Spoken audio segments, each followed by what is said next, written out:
Good morning and welcome to my activity room. I just wanted to let you know that I've set a few goals as to furnishing goals for my activity room because I want to enjoy more and more activities here. One of them is a wooden drafting table. You know, there are tables that are flat, and then there are also some tables that are at an angle.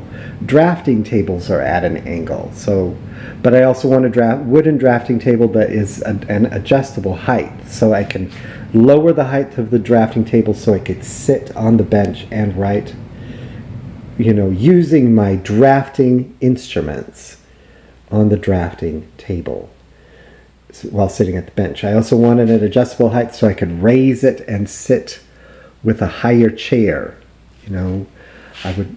I've set the goal to get some different kind of chairs. Some are wooden folding chairs. I prefer them wooden. It's cold here in Ohio, and there's a practical reason why. Wood doesn't get as cold as metal folding chairs. So there's a practical reason why, but there's also a spiritual reason why I want these. Set the goal to get these furniture as wooden furniture. Okay? Wooden folding chairs and a wooden drafting table, and also a higher chair. A chair that is higher than a regular chair. Like the kind that are at bars and saloons, with a high top bar table. That height. There are also office furniture, chairs that come up higher for a higher table. Okay, so I also set the goal to get a heavy-duty work table, which is a very sturdy piece of furniture. It's a very sturdy table. And usually work tables have clamps on the side, so you can clamp an item on it. And like if you're carving something out of wood, you could put it in the clamp, tighten the clamp, and sand it down. It's a very heavy-duty kind of table. It's different than a drafting table, and it's different than a regular kind of table. I also want, folding tables that I could just, stack up here against the wall or in there in my storage room area or the laundry room area, which is also has room for storage in it. And, could use these regular tables also. Okay, one reason why what I'm going to be discussing with you is how our lives used to be very different before the great chain reaction of Sodom and Gomorrah. Children would learn at home.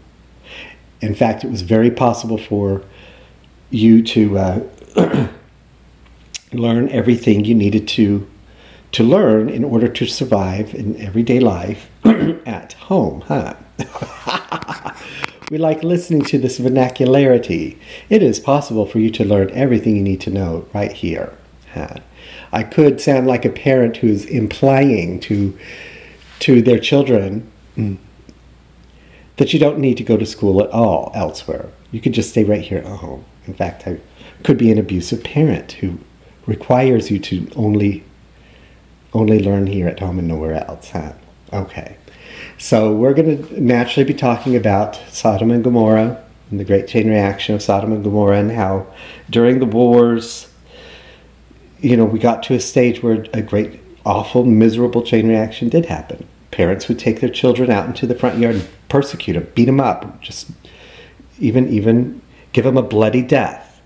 They would kill them, and the police wouldn't do anything. If all these neighbors were doing the same thing, the police didn't have the ability to put them all in jail.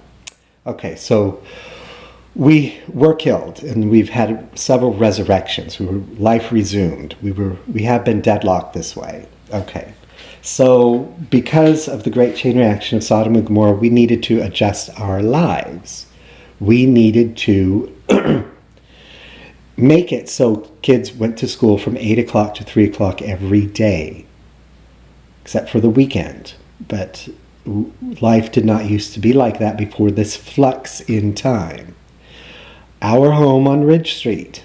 I grew up in Mesa, Arizona on Ridge Street, and our house used to have an activity room in the back. And this is where we would learn ABCs and 1, 2, 3s, and arithmetic and other things. Okay? Then when our lives were readjusted, these ellipted. They vanished. With a flux in time, all the activity rooms just disappeared. See, in an early video, I mentioned Mr. Rogers and how every home used to have a foyer. Every home used to have a foyer, and every home used to have an activity room. Okay? This is what it was like before fluxes in time with bad chain reactions. Bad chain reactions, these kinds of bad chain reactions are not always usual in archons. See, we're in an archon where governments are cracked and families are cracked, etc. But these bad chain reactions, like the chain reaction of Sodom and Gomorrah, are not usual bad chain reactions in archons. Most archons, this does not happen.